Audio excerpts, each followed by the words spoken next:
Hey everyone, in today's video I'm going to be going over a minigun build with the Technomancer class. Now with this setup you're going to be able to clear through pretty much every single boss in the game with relative ease, keep your ammo full the entire time, and basically tank out any kind of damage that gets thrown at you. Like, you're never going to die and you're going to clear out enemies left, right, and center. But there is also a little bonus I added to this. We're also going to be able to apply Blight Fire. Now, for those of you who don't know what Blight Fire is, it's basically the status effect Toxin on steroids. It does an insane amount of damage every single second, and guess what? Our minigun is going to be applying that as well on top of the crazy amounts of damage it's going to be throwing out. The build is honestly just fun and fantastic all around. I couldn't think of any downsides to it, other than, your character moving a little bit slowly with the minigun. But anyways, let's get into the build and we'll start it off with the skills. So with our first skill, we're going to go with Bladed Turret for pretty much only two reasons. I know it sounds kind of bad, but they're pretty good reasons. Now the first one being is whenever we toss this out, we get a 30% anomaly power increase for 10 seconds. And the cooldown on it is only 3.5 seconds. So we're going to be able to keep that buff going for pretty much the entire time, which is really, really nice. Now the second reason is, as you all know, the Bladed Turret inflicts Toxic. But I'm also going to be using the Flame Leopard set, and whenever we inflict Toxic 3 times onto an enemy, it then transforms into the status fire Blight Fire, which is pretty much the same thing as Toxic, but increase its damage by a couple times. It just does a ridiculous amount of damage. So the skill Bladed Turret is just going to increase our anomaly power and inflict Blight Fire on some enemies. So it's going to have a little bit of damage to it, but mainly to charge our character up. Then for the second skill, which is very similar to the Bladed Turret, the Cryo Turret. Now again, we're going to use this skill to increase our anomaly power because of the class node overclocked. Whenever we activate a gadget, we're going to increase our anomaly power and weapon damage by 40% for 10 seconds. Now obviously the weapon damage isn't really that important, we just want it for the anomaly power. So 40% anomaly power increase for 10 seconds, and again it has a 9.3 second cooldown, so in theory, we can keep that anomaly power buff going for the entire time. And also, since the Cryo Turret inflicts freeze, I did grab a node that increases our damage to enemies afflicted by freeze. Enemies afflicted by freeze receive 30% more damage. So pretty much whatever enemies the Cryo Turret freezes up, those are the guys you're going to want to focus on. For obviously, you're going to do more damage to those frozen enemies, but they're also going to be frozen. They're not going to move, and they're going to be extremely easy to pick off. And then for our last skill, we're going to go with Tools of Destructions, obviously, but more specifically the minigun, because I don't have this build set up for the rocket launcher. Like, you can use the rocket launcher, but you're not going to get a good amount of damage out of it. So the way we're going to use this is very simple. Pull out the minigun and mow enemies down left, right, and center. But I did tell you that the minigun is going to inflict a Blight Fire, and you're probably thinking, how is a minigun going to inflict Blight Fire? It doesn't inflict Toxic. But it actually does.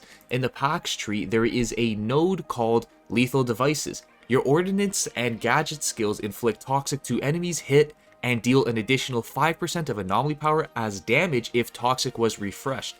And one of those skills happens to be Tools of Destruction. So every bullet with the minigun is going to inflict Toxic. So 3 shots with the minigun and that Toxic turns into Blight Fire, which does a crazy amount of damage over time. And I don't think it's really that hard to get 3 shots off with the minigun with how insane its rate of fire is.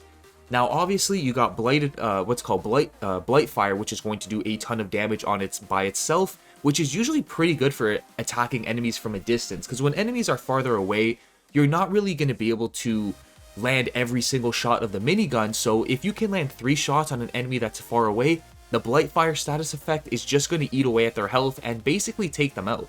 And then obviously, you have the minigun itself, which is going to do a ton of damage.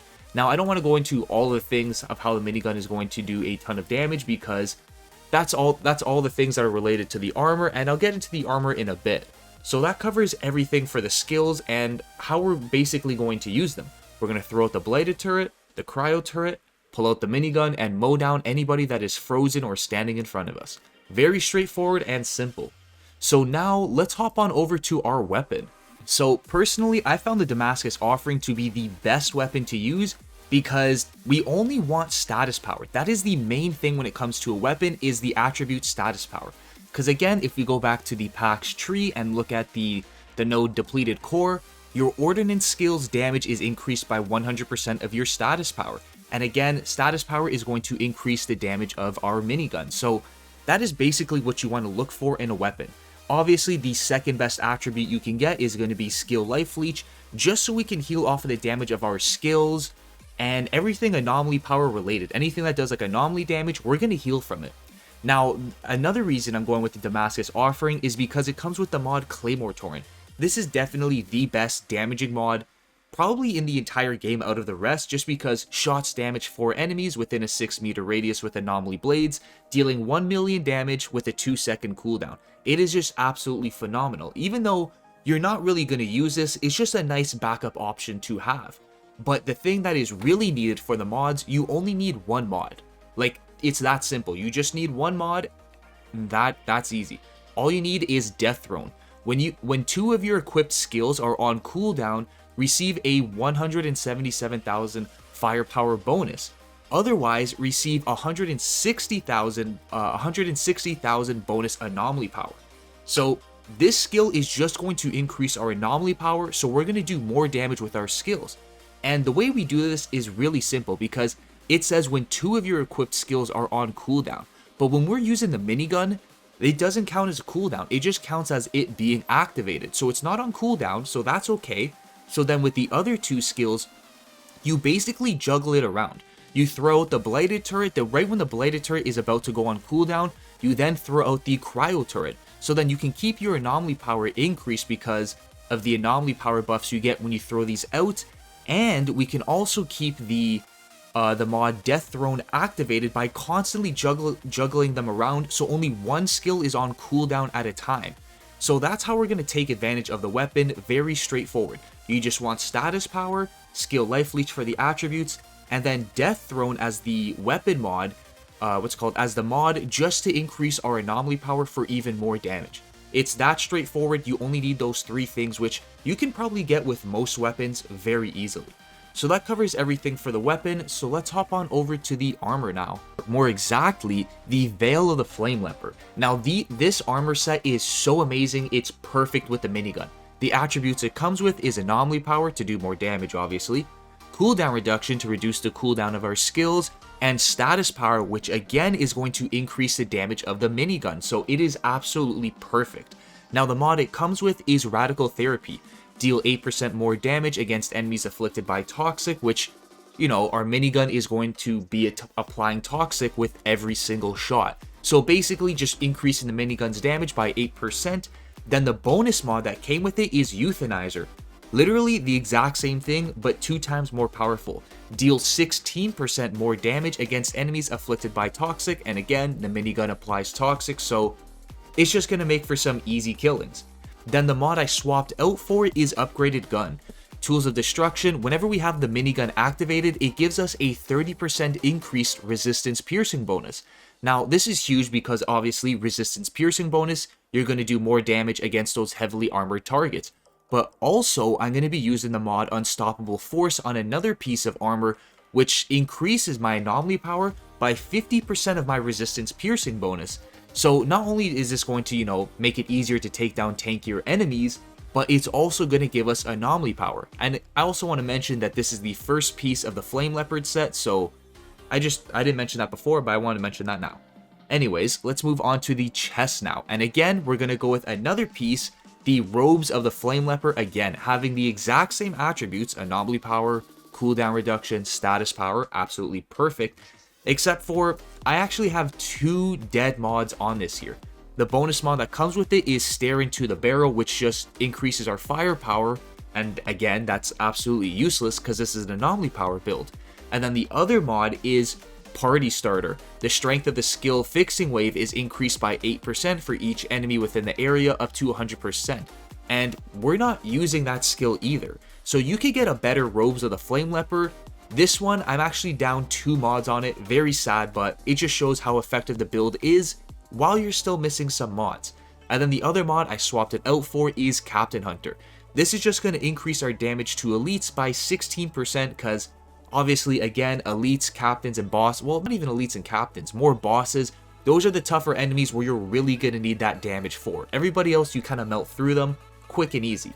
So the next piece is the legs, and this is the third piece of the leopard set, the waistcloth of the flame leopard. And now again, the exact same attributes, beautiful. Anomaly power, cooldown reduction, and status power. Just a huge armor set to go with the minigun. Now the mod that comes with it is Virulent Compound. Deal 10% more damage to elites afflicted by toxic or blight fire. So that's already right there a nice little buff, but there's more to it. Afflicted elites explode when killed, dealing 250,000 damage and spreading the status effect to other enemies within a 5-meter radius. So this is going to be really handy for, obviously, you know, you're killing elites and captains, because they're going to explode, and basically when they die, they're going to take down all those grunt level enemies that are around them, just making some quick and easy kills. Then the next mod is power, the mod I swapped out for is power assimilation. This is going to boost our anomaly power. For me, it's by 89,000 for each elite present on the battlefield. So usually, obviously, when you're fighting the boss, there's always, you know, the minimum of the boss himself, one enemy, but most of the time he usually has about 2 captains beside him. So you can get a really huge anomaly power boost with this one mod, which I think is definitely a must-have with this build.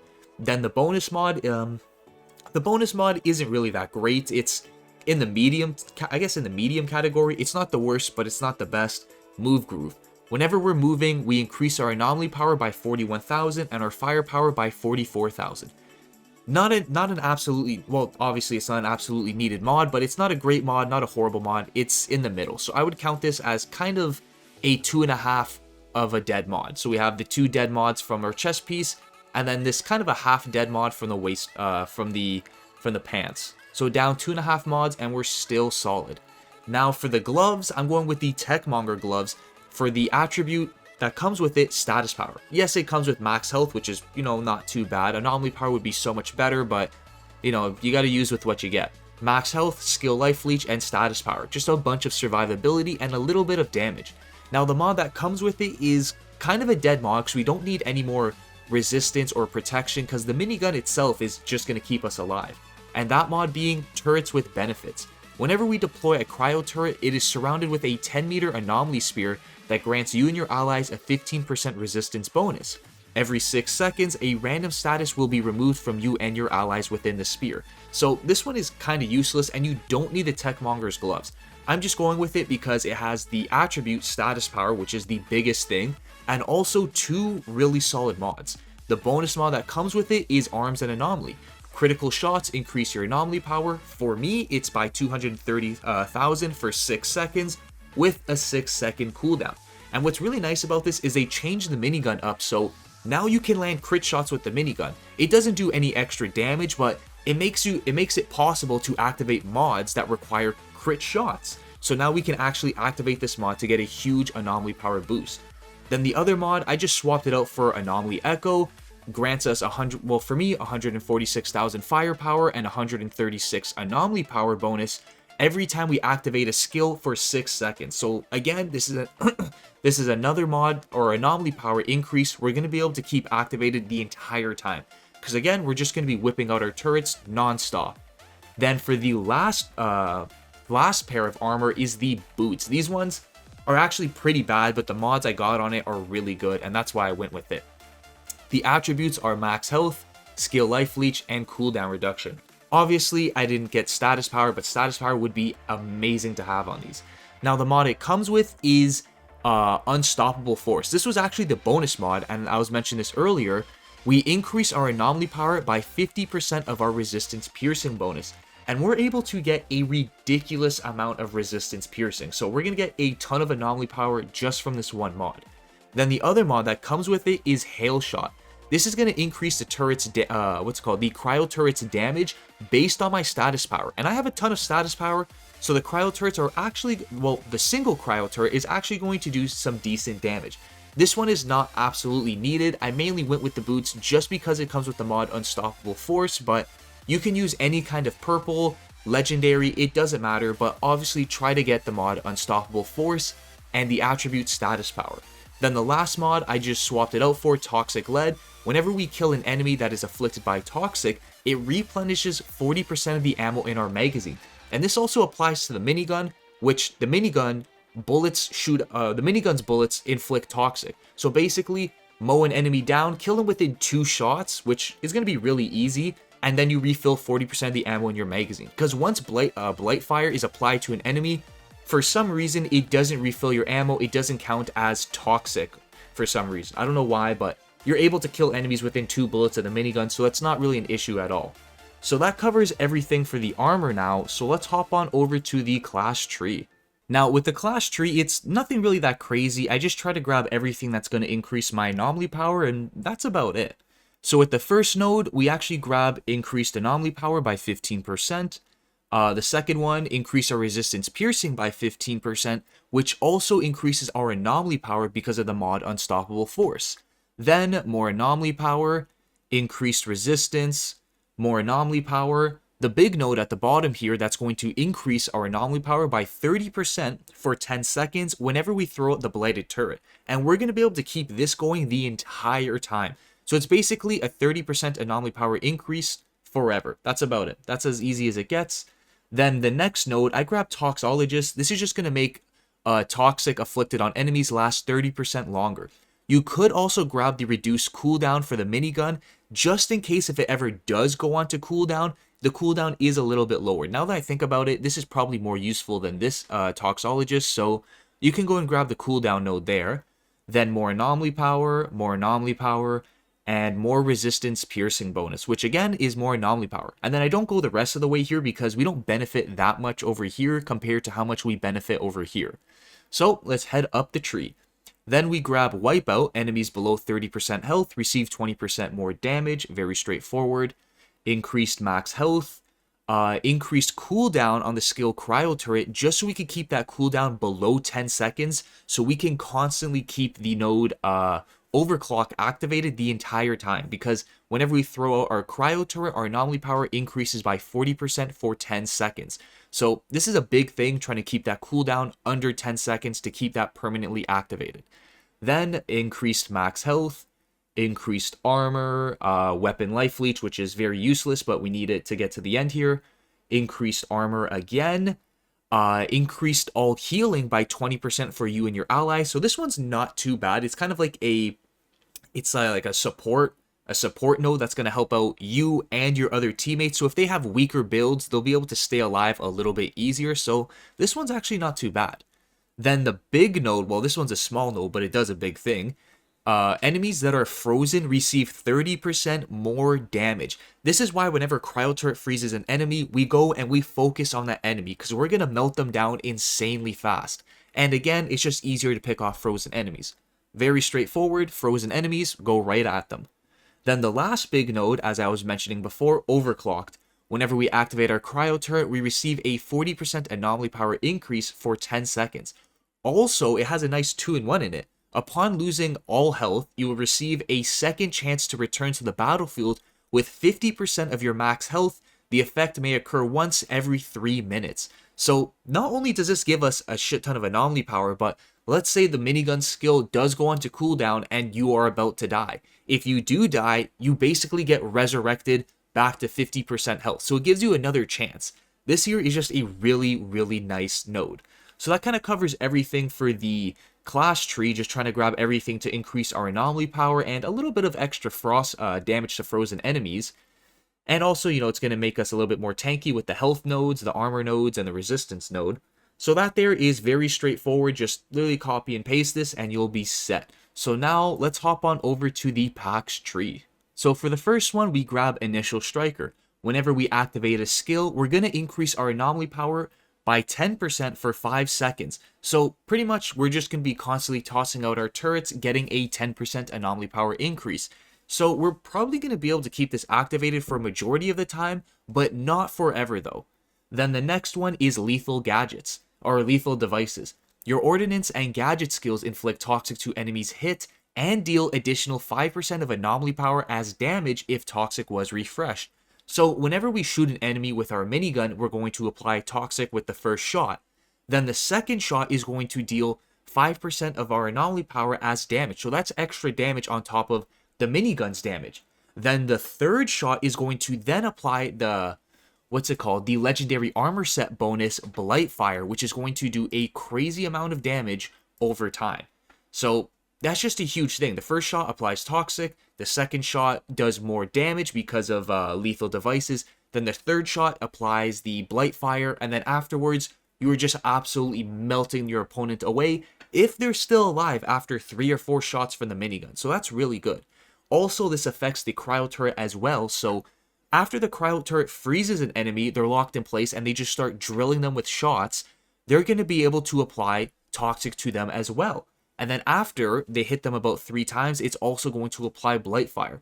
So our cryo turret, our blighted turret, and our minigun are all going to apply Blightfire and do a ridiculous amount of damage.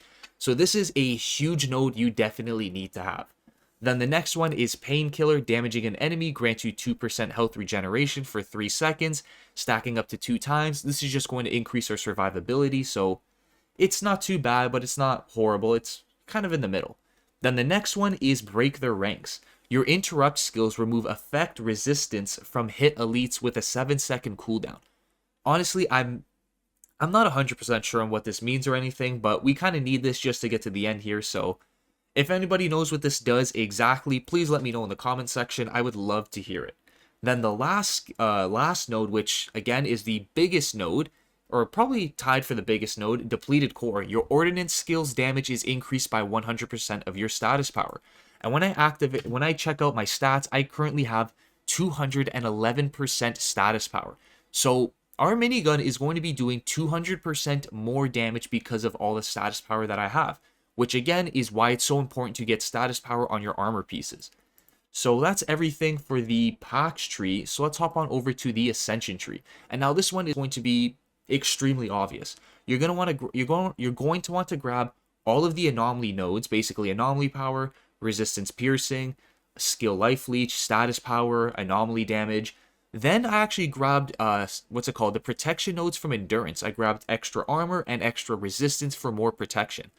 Afterwards, I'm probably going to put more of my points into cooldown reduction just so I can lower the cooldown of cryo turret, because it being at 9.3 seconds is still good. It still beats the 10-second, the 10-second timer on the node overclocked, because overclock lasts for 10 seconds. The cooldown on cryo turret is 9.3. It's a little bit close, and I'd love to widen that gap a little bit more just so I can constantly ensure that node is activated the entire time.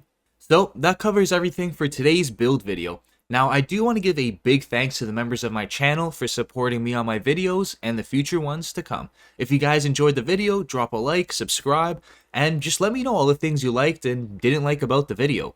But anyways, that's everything for today's video, and I hope I'll see you all in the next one.